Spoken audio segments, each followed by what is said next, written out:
Dr. Abraão Cláudio, o analista bíblico.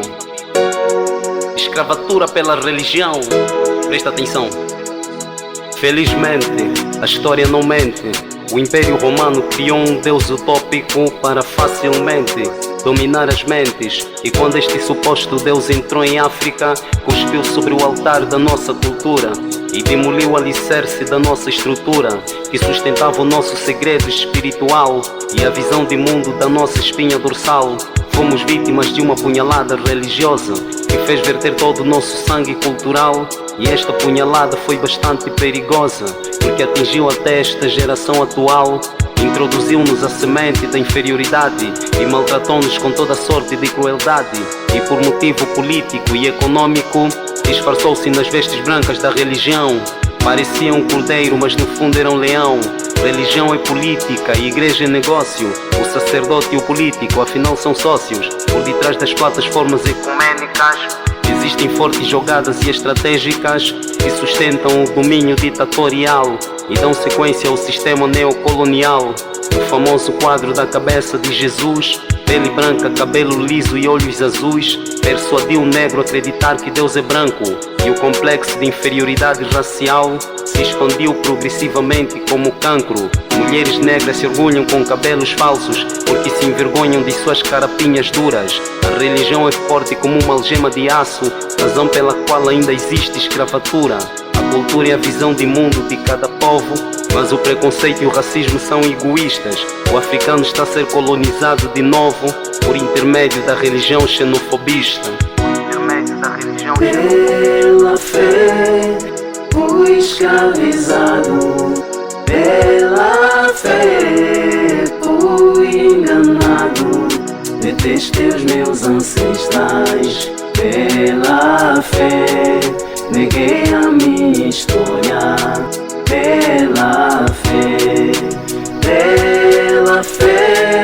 perdi a liberdade, pela fé cuspi minha cultura, meu cérebro foi lavado, pela fé com astúcia da religião, pela fé.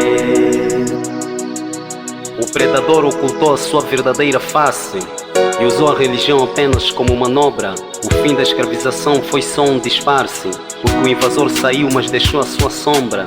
Mas como é possível uma África que tudo tem depende de migalhas como se nada tivesse? Uma geração vai, a outra geração vem, mas bom seria que Kwame Nkrumah ainda vivesse. A religião deixou a nossa África manca, por isso dependemos da muleta ocidental. E a política da supremacia branca não passa de uma autêntica lavagem cerebral. Pela fé negamos a nossa cultura e cuspimos sobre o legado dos nossos ancestrais e sofremos religiosa ditadura que causou-nos complexo de inferioridade racial. O tráfico de escravos ainda continua. Antigamente era físico, mas agora é mental. A religião deixou a nossa África nua e a transformou em prostituta cultural. Pois desde o princípio Mindela previa uma África alienada através da religião. E hoje o africano tem negrofobia pelos efeitos retroativos da escravização. O passado não pode ser esquecido, por isso é importante estudar o homem que já se foi, pois existe bastante tesouro escondido no cofre do pensamento de um verdadeiro herói. Thomas Sankaras, Julius Nyerere, Patrício Lumumba, Nelson Mandela, entre outros que falar deles até dói. O racismo científico foi apenas um golpe, manipulado por argumentos sem fatos. Mas eu agradeço ao Dr. Chenkata Diop pelo trabalho de 1954. Imhotep é o verdadeiro pai da medicina e Hipócrates foi som dos seus discípulos. Mas isto a escola colonial não nos ensina, porque o nosso sistema acadêmico é um ridículo. O invasor foi muito ardiloso como a serpente, pois através da igreja soube ocultar o seu mal e de forma astuta introduziu a semente para o africano ficar contra o africano igual. Abraão, Isaac e Jacó são ancestrais judeus, com todo o respeito trago-os à memória. Não mendigo antepassados, também tenho os meus. Cada povo deve valorizar a sua história. O charlatão usou indumentária sacerdotal para ocultar o seu verdadeiro interesse e por fim escravizou-nos de forma brutal, como se a vida o africano não merecesse. Se a vida o